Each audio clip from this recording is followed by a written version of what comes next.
Hello, beautiful people. Welcome to Occult Explorers. I'm your hostess, Snappy, and I'm joined with my co-host, Dion. Hey, How are hey. you, Dion? And yeah, today is our second part to our communion episode. So we're going to be digging in and going into a deeper dive into the secrets of communion. If you remember, last episode we were discussing, what is it? Spermatophagy? Spermatophagy? You can, however you say it, don't matter.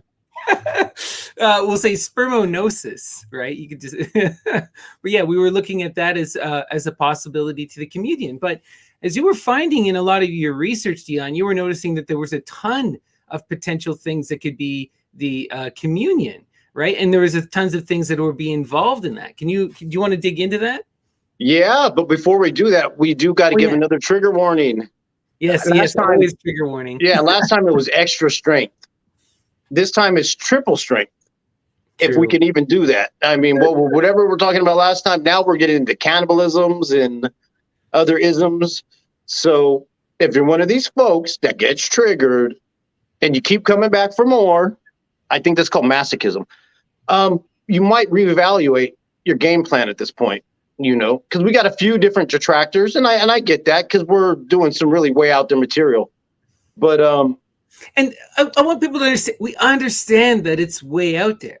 We're having fun exploring what's way out there. We're not saying anything of this is true. We are exploring the fringes of belief and having fun with it. That's it, right? Oh yeah, and we finna turn up. So I mean, let's talk to I saw comments. One of the comments that was pointed out to us is we got this amateur reptilian hunter, whatever he is, one of these guys. He graduated at the QAnon Academy, and he thinks that we're from outer space, part of a government agency operation for CERN or something, that we time traveled and we're demonic entities, and we've come here. And you know, he's watching us now because he's a reptilian hunter or amateur reptilian hunter. He basically that is an example of this content that we're talking about, of what the power of words and images, and when people feed into this shit, where their minds go. And we're going 2,000 years back to tell you even then what they thought was crazy. Because somehow 2,000 years, this is the infrastructure of our modern society. Exactly. And people are no different. We're just as conspiratorial. We were just as crazy, you know? Oh, yeah. It's just, people were able to hide it maybe a little better back then, actually, you know? Right. Well, so today we're getting into communion. The Eucharist we talked about. You want to show a picture we got there? Yeah, we're going to do for slides. Yeah, there you go. Communion, Eucharist, this little wafer. And what we were positing last time is talking about the work of Georges Le Clément, Saint Mark, Le Chevalier, who proposed that this was a semen. This is a form of sperm communion that went back thousands of years, rituals. But today we're going to talk about some other versions of it. You know, which the opposite would be menses. You know, that would be the blood of the female. We were talking about the male. Now we're talking about the female blood.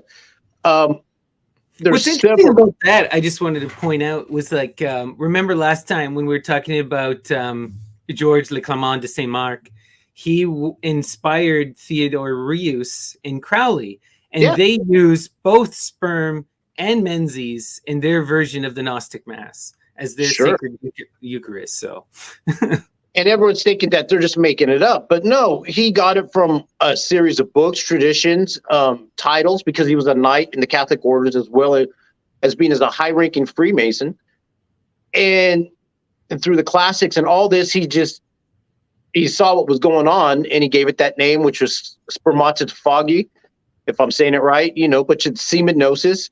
So we're talking about menses and blood gnosis, you know, and that's where spermatophagy. That's how we say it. Yeah, there you go. And the blood, this goes back. We talk about the power of the blood heals you. We know that Dracula's blood gives you everlasting life.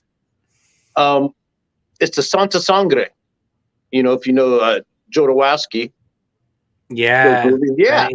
So the power of the blood, fetuses, abortions, placentas, all throughout the world, placentas were eaten after the births. They're put into a form of a cake, like you see I'm holding right there, and they ate it for different reasons. People could talk about vitamins, stem cells, health reasons. Some people still insist on eating the placenta and to this day, or saving it or doing things with it. Like there are still cultural practices all around this. Oh, that happens today. Your doctor might recommend it.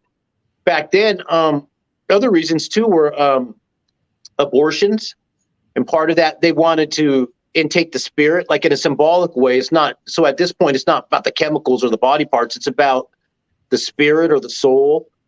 That might be your family member. As they die, you're partaking of it, the blood. And so in the Bible, it is partaking of the flesh and the blood.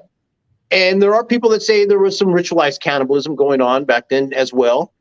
In our earlier episode, we talked about foreskins. They were taking foreskins and putting them into ointments, and that was a form of communion. Pretty much all the body part was a communion at that point. They were searching for all the saints' bodies to dig them up and put them into ointments or eat them. Relics. These are the holy relics of the holy body parts. I remember reading about in the Renaissance when they first started to have the mummy trade. This was a big thing among the Victorians. They wanted to snort and eat these mummies because they thought it would give them longevity. Yeah, mumia. And we'll get more into that in a second. And another thing that people talk about that could be in that little cereal wafer of grain, if we just say we'll take it as for what it could just be, a piece of wheat, a piece of rye, a piece of grain, ergotized grain at that.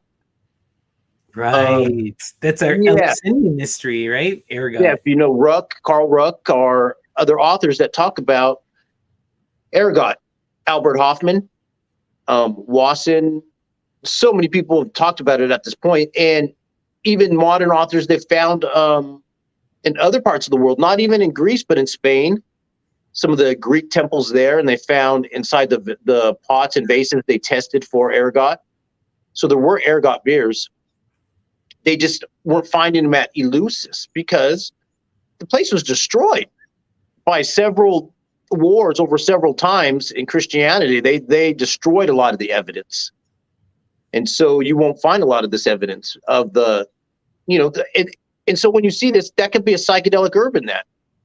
Right. You have to remember that these are mysteries, right? These are mysteries that are purposefully obscured and are hidden, Yeah. And we've been discussing we'll go into more depth on this, but when you look at any mystery rite, there are many, many ways that the drugs could be coming in.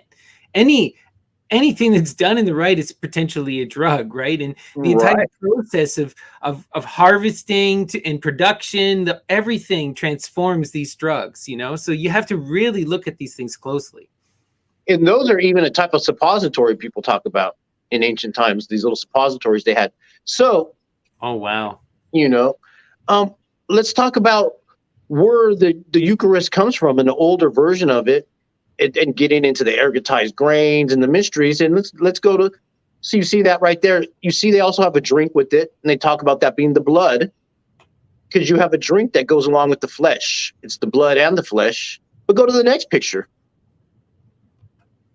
And you can see right there, and we're in ancient Egypt, and what that person is holding there is these little cakes that look like those little wafers, the Eucharist. And these are called Osiris Cakes. And Plutarch talks about these cakes, these mysterious cakes from Egypt that the Eucharist tradition's coming from. Clearly, these little cakes right here and what they were doing. And it's part of a cult of the dead. We know that Christianity is a cult of the dead. And in ancient Egypt, it's all about dead things and mummies and bringing things back to life. And right. Well, Osiris is a dying and rising god. This is that's part of his whole mythology, right? And he's definitely an analog to Christ in many ways. And what they found was the molds for these Osiris cakes. And they have different versions of them. Some, all right, you know that Osiris is chopped up into different body parts. And so they have these molds of all those different body parts, and they make little different cakes. And it could be with ergotized weed. It could have the nymph in there, the blue lily, acacia, opium, lots of different things you could put up there, as well as menses, fetus, sperm. Let's go to the next picture. Wow. All right, so these are the Osiris corn mummies. This is a small little corn mummy right here, made from wheat or corn. And everyone had them back in the day. And they used to wrap them with little medicated sinden cloths, like mini sindens. And they would bury them even. And so these are like little idols or dolls that these people would little carry corn with them? mummies to Osiris, like little cakes. And you could eat it or bury it. And, oh, wow. And they're wrapped in little medicated cloths, little sindens. You know, kids could do it. Everyone could do it. You would go buy these things. You would have your family interred. The gods were interred. You wanted to be interred. It's all about an afterlife. You know, this parallels with Christianity. It is a call to the dead, about resurrection and afterlife. You're the god here, right? Like, because in a lot of, we got to remember that in most of these, especially, and you see this within in Egyptian religion, with a lot of these ancient religions, the idol, the image, is akin to the deity. They are synonymous. So anything you do to the idol, you're doing to the deity. So this act of consuming this is not a stand-in. This is you literally consuming the god Osiris. Oh yeah, substantiation. Exactly. Is the term for the Eucharist. It's a call to the dead and mummies. Go to the next picture. Right. All right. Now this is where we're going to touch base. All right. This is what it's all about. This is the moment between life and birth and death and the other dimensions in here. And ancient Egypt was all about this. You know, they have these little jars. They were taking out body parts, and those are called the canopic jars. And they're made of alabaster, little alabaster jars. They wanted to collect each little body part. And part of it was to dissect the body into as many fine elements as you could, because the more you could define it, the more it could go into the afterlife. And there's another author at this time we're going to talk about that's early, just like George Clement. We got early in this episode, who has another radical theory. And his theory is that the Eucharist was a mushroom that was grown on a dead person's body. Wow. So, okay. So he's insinuating that they're inoculating these dead corpses with mushrooms? Yeah, and there's multiple different ways. All right. So we'll start at the beginning of and why this could happen naturally. Imagine you're a warrior, and they're going to bury you. They're going to bury you with your sword. Huh? Yeah. And so imagine you're a shaman with your mushrooms and your different things. They're going to bury you with your mushrooms, and you're going to have the spores up on you. And if we know the process of mummification or interring bodies, some of them you don't just bury right away. You know, they do this. They have these processes to them. Well, what they would have noticed, if there were spores on the shaman, they would have fruited into mushrooms. It's a fruiting. It's called mycelium, but fruiting body would come off the decomposing body. And you know, at first when I heard this, I'm like, yeah, right, you can't do this, but you can do this. Let's go to the next picture. That's so crazy. And I know that they're also like, when they were taking out the organs, they were stuffing them full of herbs and stuff. So it's easy. They could have been putting them filled with something that had been inoculated with mushrooms, you know? And this is the ghoul fungus, and you'll see the bones there. And this is in Australia, and it grows out of dead bodies. And so that's a specific one that'll do it on its own. You don't got to do nothing to it. You just leave a dead body there, and that's in a eucalyptus grove. And it's in certain groves that'll do this. It's a relationship between the grove and the mycelium and the dead animals. Because you know, mycelium is underneath the ground. It goes for miles sometimes, mycelium. That's true. Right. When you see a mushroom, that's just like a hair of an animal. Underneath is the real animal, of mycelial network of little strands that bond to the trees and convert the sugar into nutrients and feed the trees. It's a form of uptake. So go back to the next picture. Go backwards, actually. Yeah, I just also wanted to say, like, we got to remember too, like, these ancient peoples are so much deeper connected to the natural world and the processes of death and the decaying of the body and everything. Like, they are intimately aware and connected to these things. So if you would have to imagine that they're going to understand mushrooms growing off of the body, and they're going to have witnessed it, right? Right. And so in this mummy process, so let's say if they saw this happen naturally one time, and we know that we talked about groves and how groves are buried on top, our cemeteries are underneath groves, and you commune with the trees as your ancestors. There's a connection between the trees and the dead bodies. Well, it's Budge that talks about, I think I got his books too, talk about they were hanging cadavers, and they would liquefy the cadavers or slice them to collect liquid, and they would inoculate the other bodies with that liquid to help the mummification process speed up. Now, so they're now that could have been mushrooms. That could have been mushrooms as well. It's like sourdough, how you're taking your inoculant and adding it, and then the sindons. So imagine when they make the slits, they could put the mushrooms in there, the dried mushroom caps, and then put a medicated sindon, which would act as a growth accelerant, like you would do to grafting a plant, if you know anything about landscaping and stuff. And you could turn these bodies into production machines to grow mushrooms, 100%, because we showed you the ghoul mushroom grows by itself, But if you take an actual specific mushroom and you take other ingredients like honey, honey's good for that. The sugars, it likes the sugars in it, and we know that in the Eucharist in Catholicism, they do that at funerals, and that's part of it. And they'll put a Eucharist in a dead man's mouth, which could be a mushroom bud, and then it would have spored out. And so, with mummies, it's a 40-day process. They got those 40 days in the Bible, but it's 40 days to inter a mummy. And that's also around the time that it takes to sprout your fruiting body of mycelium for your mushroom.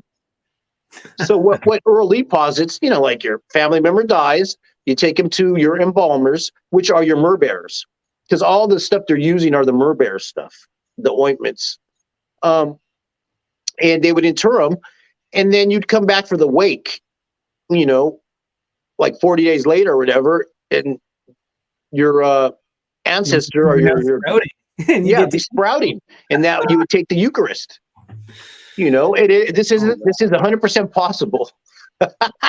We don't know if they're doing it, but it's 100% possible. And part of they're working with different animals. Like in the back, you see there's Anubis. Anubis was the god of the dead, the jackal. He had a cyclone, right? He brings you to and back from the underworld. Yeah. One who measures you.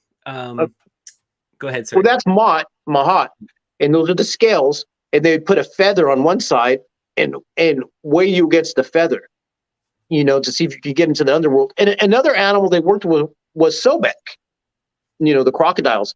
And I know a couple of weeks ago I threw out a little hint about induation of the Nile at Sebdet when the helical rising of Sirius happens in the sky.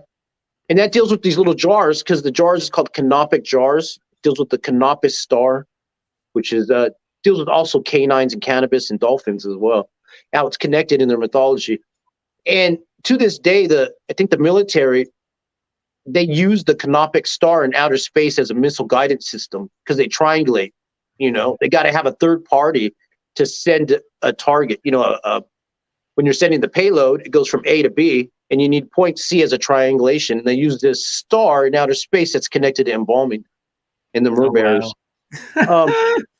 And with Sobek, they wanted the oils, and we're talking about induation. So the helical rising would happen, the Nile would flood, the silk goes to the side, it's time to plant, but also the crocodiles come out at that time. And they used the crocodiles for many reasons. Part of it was, we were talking about earlier about contraceptives. They take the crocodile dung, and they would mix that with you could mix that with the fermented dough, and these could be these fermented dough, with the ergot, Right. and they would put that in the vagina, and that Is this acts as a just a spermicide. contraceptive, Dion? Yeah. Or is this just an abortive? Like, what's going on? No, with well, the for the ergot? abortive, they could add the slipium, that one herb, that magic herb. But they were also using acacia and honey, and so they'd use acacia and honey in the vagina with the fermented dough, the ergotized dough, and it produced a type of a lactic acid that was a spermicide. But another thing that you wanted the crocodiles for was for their fat, because their fat is where they get the term Mashiach, to anoint. It's from that crocodile fats. That's what they were anointing the pharaohs with. I remember crocodile fat will harden, and so you got to liquefy it to break it apart if it's in your little alabastrum. But one of the ways they were getting the crocodiles, this is, you can look this up, is crocodile sex. And it took a group of men to do this. They would wrestle the crocodiles down and flip them and then take them. And it was a team effort. It's in the text. They talk about this. So once you look it up, you start to see that. Why Osiris and Ra are getting it on. Seth and Horus are raping each other. But why are they doing this for the fat? Like, what? Well, they this is a thing for raping crocodiles. They like it's a sport.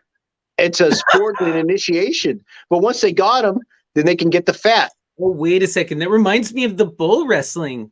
Yeah, because you see the same kind of motif and the dominant sex thing that happens, and this is happening in Crete and happening in Harappa in the Indus Valley. So yeah. Whoa. When Lee talks about that it's Minoan Crete Egyptian culture, it's this older 3rd century stuff that they got rid of, the Bronze Age stuff. Even the successive generations, like, they want to hide it. That's why we don't get it. They got rid of it by then. And we were talking about you might have seen in the previous videos, the breast milks. We didn't even talk about lactonosis. And that's fat soluble, because the breast milks with fats, and that's where you can get your opiums and cannabises and different things. And so different parts of the bodies, different parts of animals. And that's why our next episode, we're going to get into entheogenic husbandry, where we're going to be talking about Eleusis, and even today, setting part of the background for that is the ergot, and how you could use animals and humans as processing units to metabolize psychoactive elements. So here Egypt's a death cult, and Christianity got a lot out of that, where they wanted to commune with the dead and be resurrected. And so is Crete, and so is Harappa, right? They're all death cults. Part of the thing that they're also doing, the pharaohs, with the sperm gnosis, they would masturbate into the Nile once a year as part of recreating what Atum, right, the recreation, and he had to do it in front of everybody into the Nile, as a sacrament, as the Eucharist. The exchange of fluids between nature and humans, humans and humans, animals and humans, animals and nature. It all goes together. Back in the day, it was permaculture. We were included in the permaculture. Nowadays, we see permaculture and it's just landscaping. But back in the day, the animals and the people will be part of that too. Yeah, right. And so this Eucharist, the semenosis, the communion, it's tied to something else. And that was the title of the video today. And that's called the Agape Feast, the love feast. And so wherever there's Eucharist, there's an Agape love feast in the ancient times. And what this was a communal meal, and it was symbolic of the Last Supper. Let's go to the next picture. Right. So we got Jesus here with Lazarus. Right. Yeah. So, and that's part of just to illustrate the mummies in Egyptology and how that's crossed over into Christianity. And I want to, we should also remind people too, remember when we were looking into the cult of Melkart a tear, what they would do to the king, they would purposely shave him down and cut him, and then they would wrap him, mummify him, and the wraps would be medicated with various entheogens. Before he would be then he would be taken by a priestess with an alabaster, that had more drugs on it. Right. And right there, Jesus is holding the alabaster. Right. You can see it, and he's facing it suggestively down towards one of the Marys on the ground and holding it in a certain position. And we had people say, well, it's a scroll. Well, we showed you last week what they did with scrolls. They also ate them. Yeah. It was, and so in the colors, those blue and reds, we showed you that those could be a woad or kermes, or that could be a mollusk, which we're going to talk about all that today. Because we're going to get into the Agape Love Feast where this all goes down. So let's go to the next picture. I just also wanted to say before we move on is, like, remember with the spermonosis too, we were talking about this washing of the feet, this whole euphemism with the feet, and that the Marys are constantly doing this to Jesus, right?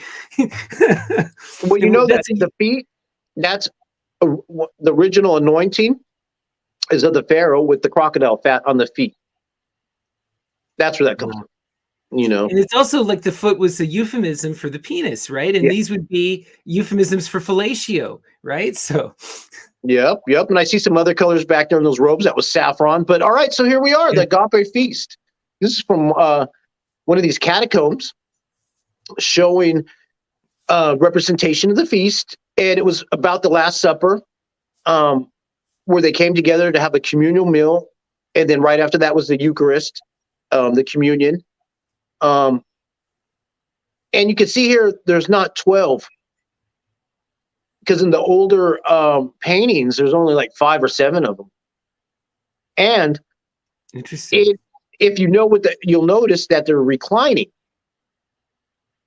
because that's part of what the agape tables were, an agape bed. So with this agape feast, there's lots of authors that wrote about it. So it's more like the Roman orgies then, where they're laying in beds and gorging themselves. Okay, cool. And a lot of authors wrote about them, like having these little feasts. So let's go to the next picture, and I'm going to show you how it works.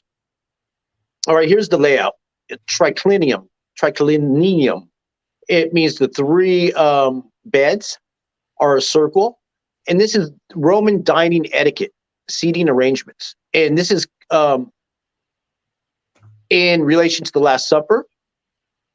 And the way it would work is on the bottom right, that's where your guest sits. Your bottom left to the middle right there is where the host sits. And above him would be his counselor. That's like his right-hand man that would, he would tell him, like, hey, all right, go do this, do that. And that's why you can see the names on there. And if you were to look up closer, this person has put the names of the disciples there.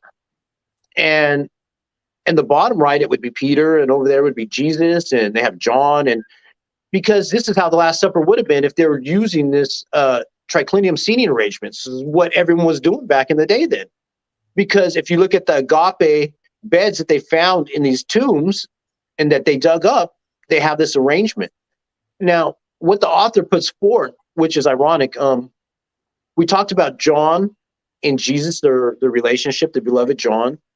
And in the Bible, it says that the only one who touches Jesus, right? Yeah, and he puts his head on Jesus's lap, right? Well, it says at the Last Supper, his head is on Jesus's lap.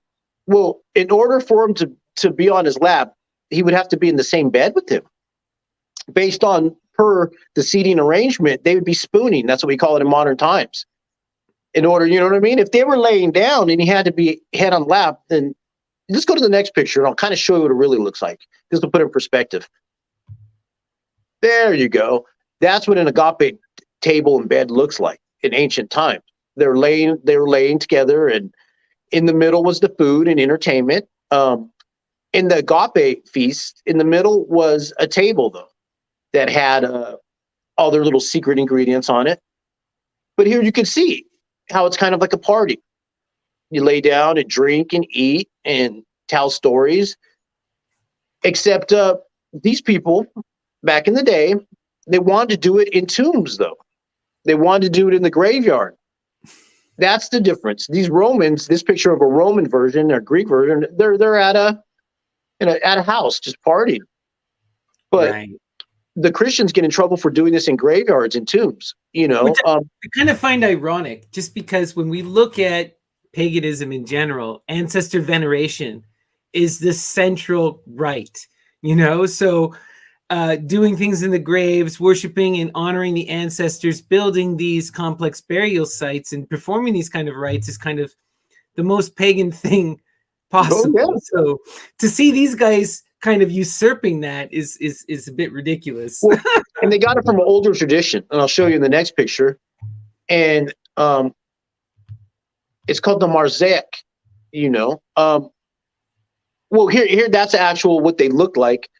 If you go to the next picture, right there. All right, so this is a version at Rosh Sharma, which is Ugarit, which they found on a vase, which shows one of these Mosaic ceremonies. They used to do in ancient times, where they would go into tombs and graveyards and have these parties. And they even made something called graveyard beer. And they found different brewing supplies in the graveyard or in the tombs. Not that they brought the beer there, they made the beer in the tombs, because that's where it was a symbolic relationship with the ancestors and maybe body parts as well. So this is the necropolis. This is the ancient relationship with your ancestors and dead people, communing with dead spirits. Right. And we know they would be also performing sex rites at this time as well, because that's connected to these rites and getting into those states of ecstasy. So, yeah, wow. So it's these pagan necromantic fertility rites that the Christians are doing. Or, well, they're go back, go one picture back. Yeah. Okay, so here, right there, that's one of the beds. And see how it's curved going down. And so you put a bed on there, your little mattresses. And in the middle, they got the little table. And in the back is the nooks for your dead bodies. And here's where they're doing these ceremonies. Maybe they're getting mushrooms off dead bodies. They were brewing beer with dead bodies, ergotized beer. This is where they did the feast and the communion and the sex party all in one. We're going to talk about the table, what was on the table. That's part of the communion. Let's go to the next picture and skip ahead one more. All right. And, real quick, before we even move on, like you saw in the last picture, they had a horse or donkey there at that Mosaic. Here, through literature through the centuries, they show how the donkey takes the Eucharist. It's in the Bible. For some reason, the donkey has to get the Eucharist too. Did you know that? Yeah, the donkey gets the Eucharist. And we're going to talk about the next episode of the donkey's digestive tract concerning cereals and grains and ergot. But here it's symbolic of Seth taking the Eucharist as well. Just to put this in the donkey has come up in every single episode we've done in this region of the world. It's like essential, especially to these Bronze Age rites, because it predates horse culture too. So it's such a potent symbol, and it's beyond important. Oh, and the dogs too, because we talked about dogs. Yeah, dogs as well. Dogs, where they're finding these graveyard beers in some of these tombs, they found sacrificed dogs. Hecate. Right. And also we talked about the dog cemetery at Ashkelon that had over 1,400 graves to dogs.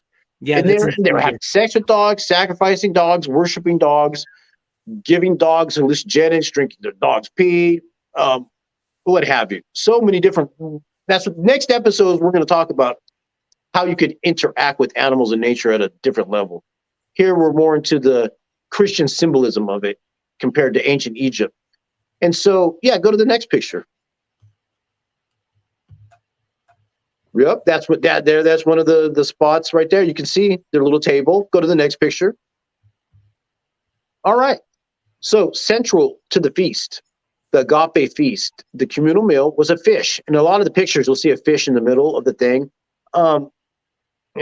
Where they were at for the particular Last Supper, we know was not too far where they get the Selepa sarma, the porgy fish, the hallucinogenic dream fish.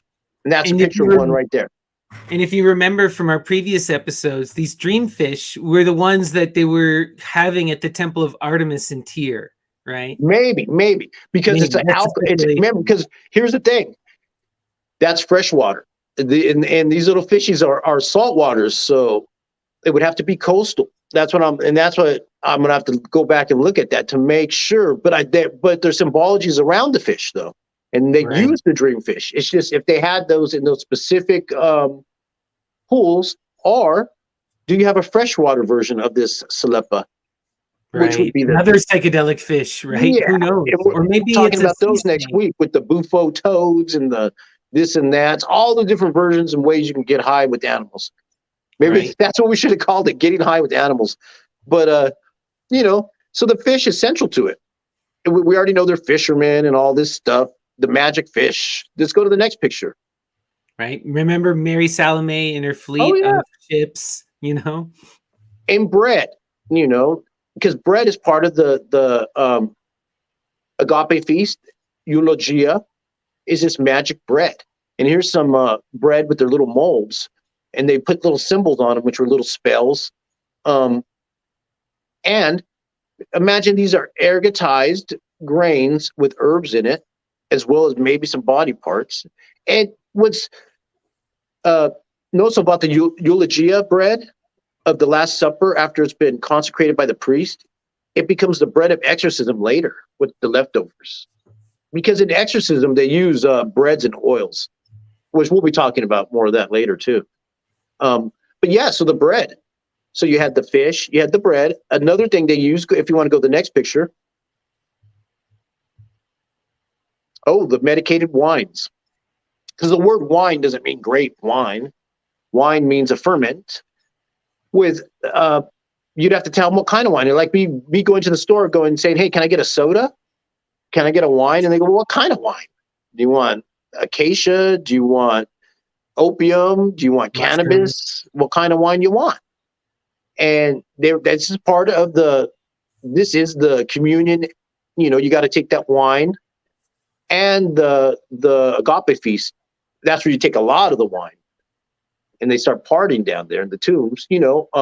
So we got the dreamfish, the ergotized bread, the medicated wines. Go to the next picture. Wow.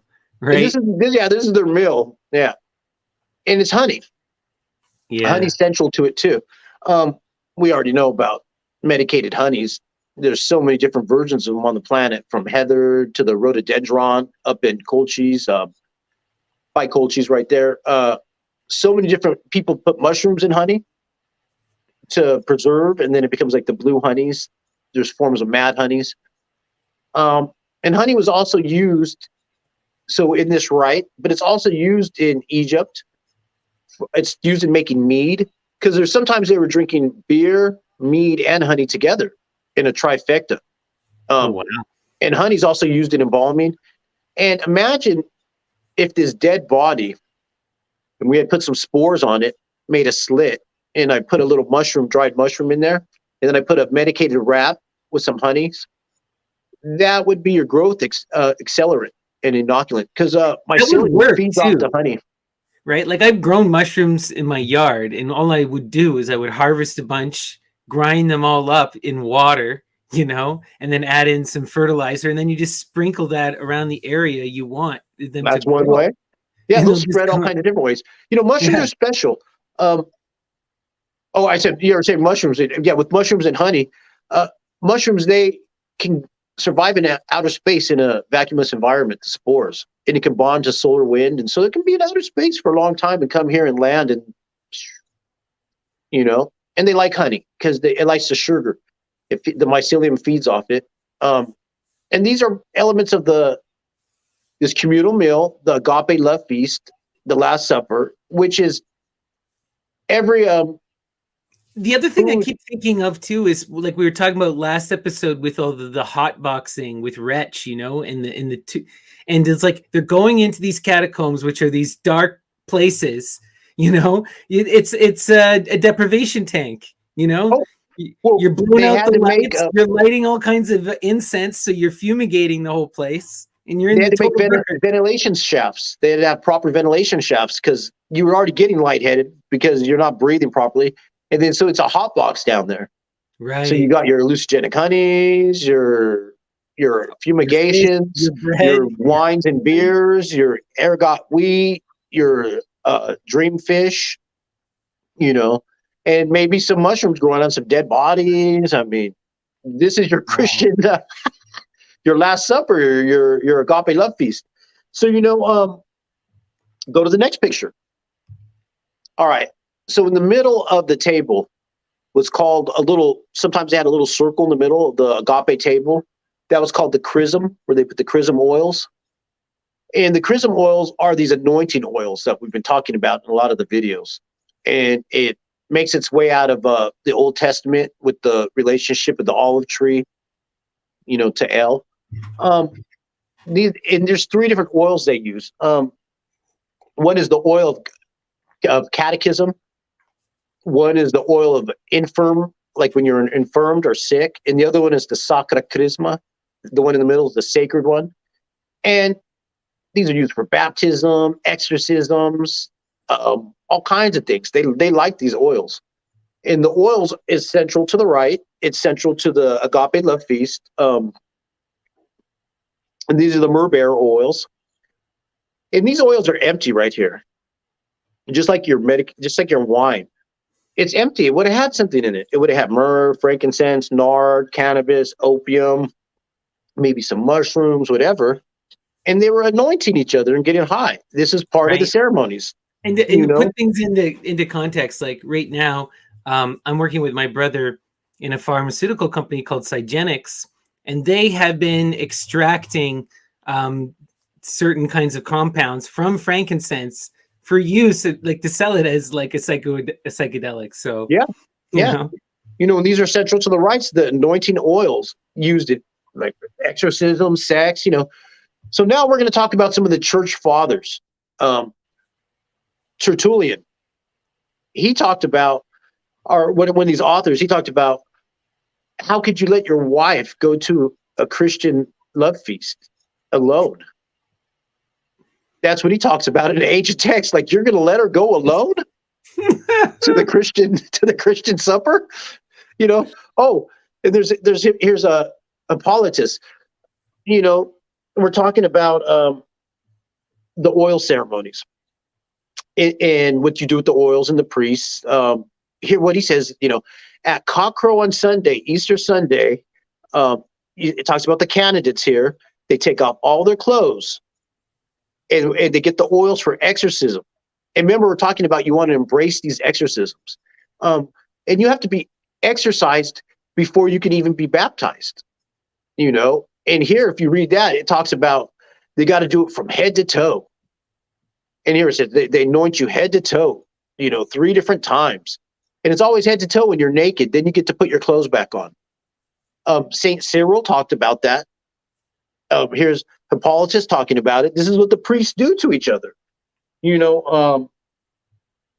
got it at this time when this is what they're doing at the Agape Love Feast, is consecrating each other naked with the oils.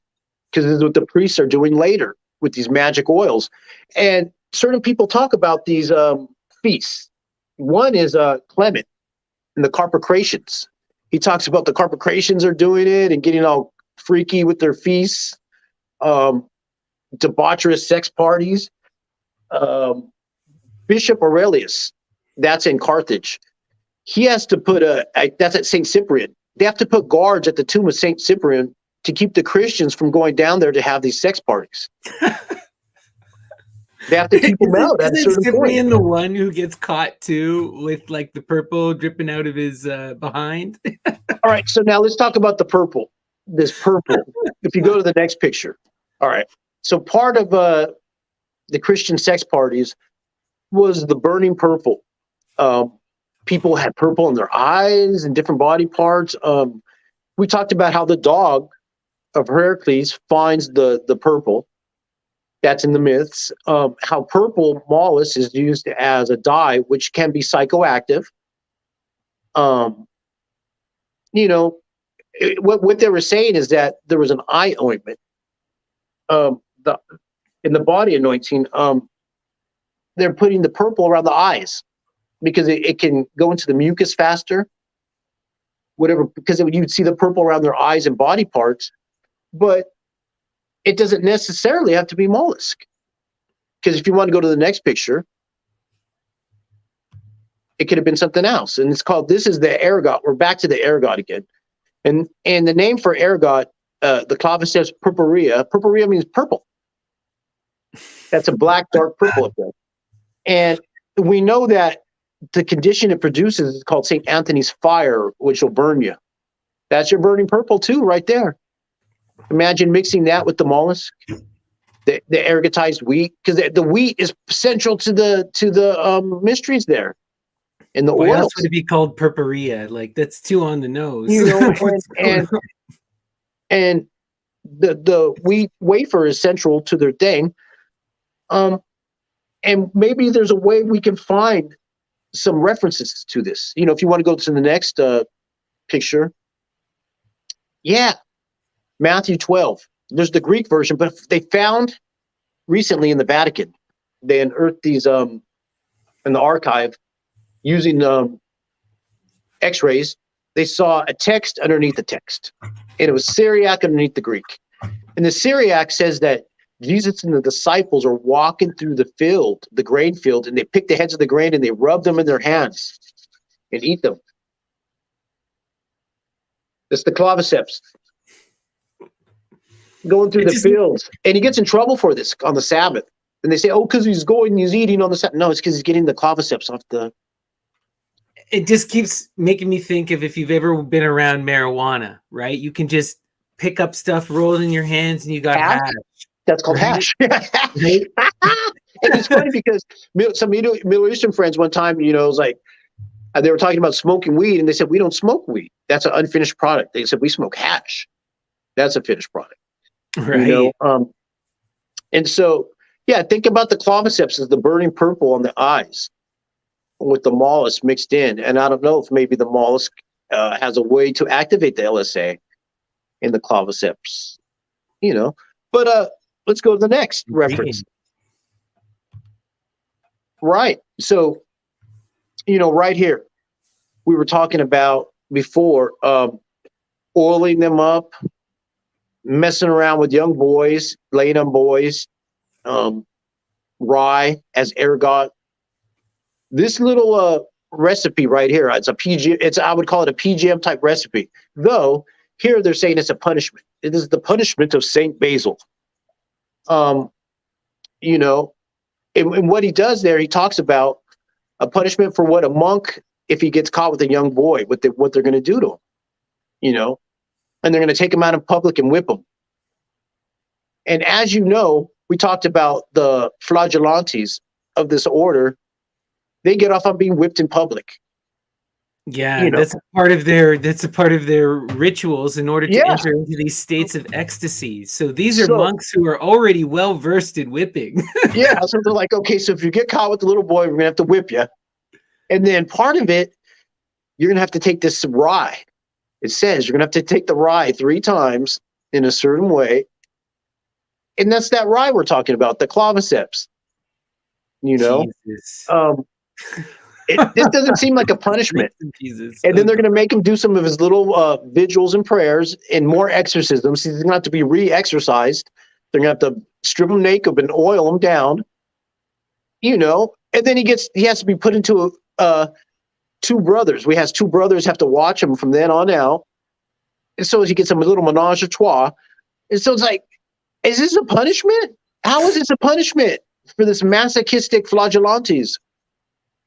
You touch a little boy, and then after that, you get multiple sex. They do remove the symbol of authority, you know, the sacred tonsure, which they all love so much. Right. Oh yeah, yeah. And that's their penis little haircut, the little penis shaped haircut. That's your punishment. Is you don't get to get your haircut because you touched a little boy. What kind of fucking punishment is that? You know, that's not a punishment, St. Basil. That's a reward. Like if you can go to the next picture. Yeah, what's going on? It's clearly part of the rite, right? Oh yeah, there's your punishment. They do that for fun. They get off on that. So Yeah, we're talking about these secret rituals in the church, communion.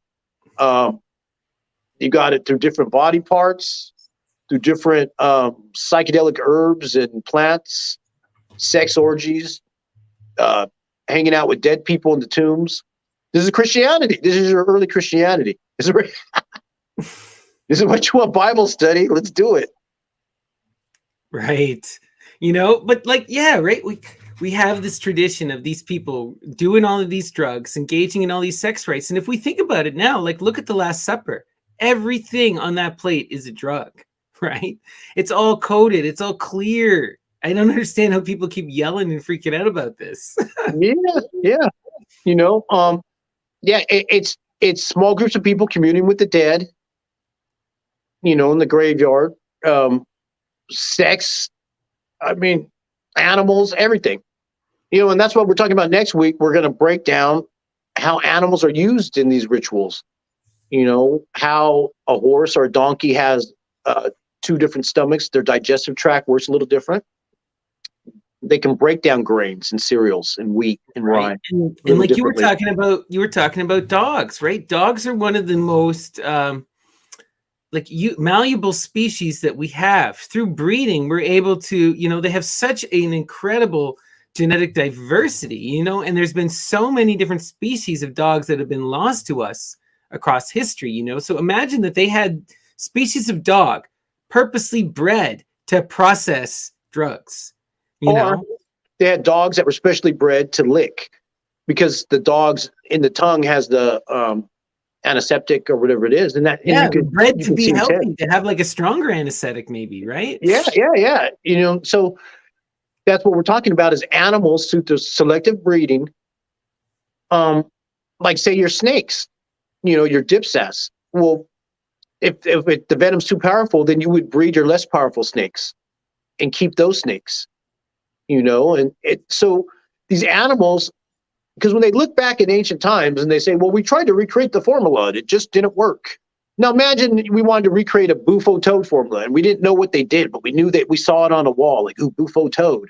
Well, do you eat it? What do you do? And like, we wouldn't know that it's the excretions of its skin can be turned into a DMT. It's like baluk, about that little egg they eat in the Philippines. Now somebody said, try that little egg. Well, the way the egg is processed, when I was there, I saw they bury the egg into the ground, and then they dig it up a week or two later, and the egg has turned into kind of like a semi-fetus embryo. It's halfway in between, and they'll crack it open and suck it out. Now, if we didn't know the technique, and we just knew that they were eating those eggs, it wouldn't work. We would just crack an egg open and it'd be a raw egg. And it's like, well, it's not working. Because we didn't know we had to bury the egg. And so we're talking about processing in ancient times. This is entheogenic husbandry, animal husbandry, working with animals in nature to get them to do something that we don't work with today. And I keep thinking about too, like, remember we were looking at the language around some of this animal husbandry, and something we noticed, that these protrusions that exist on hoofed animals, the ones they mainly talk about are horses and donkeys, are called ergots, right? And that's where a lot of this ergot would be collected on the hoof that then would be harvested, And the ergot, argoter, is the thief's language of Kant, jargon.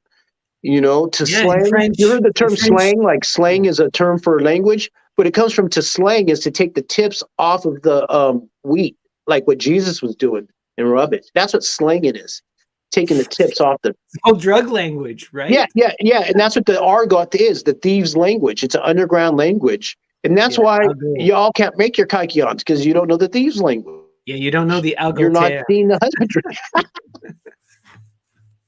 Wow. But there's still traces of it that are there, right? Like it's kind of crazy that you have ergot, right? That is this drug. Then it's also the horse hoof. Then it is also the secret thief language. Like, what is going on here? And that's the part that collects the ergot. Because we're going to get into ergotism and horses and brewers associations and malting and This is about husbandry. This is about the relationship with the animals. You know, imagine it's called animal husbandry. We got the thing that's called the bridal yoke. I want to groom the horse. These are all marriage terms. So y'all ain't married to nature. That's why you can't make your kykeons yet. As soon as you have a direct relationship with animals and nature, that's not secondary. They're not toys or tools or like, you know, where it's like 2D. You just see them on the side. You go to the zoo. Well, people used to live with animals. You know, the animals were vital to their economy and their life. And that's why you don't understand how to work with them in the modern times. All that's been forgotten. Yeah, right. And we even like we can see how it's been obscured, right? Like it's literally embedded in the secret hidden language, right?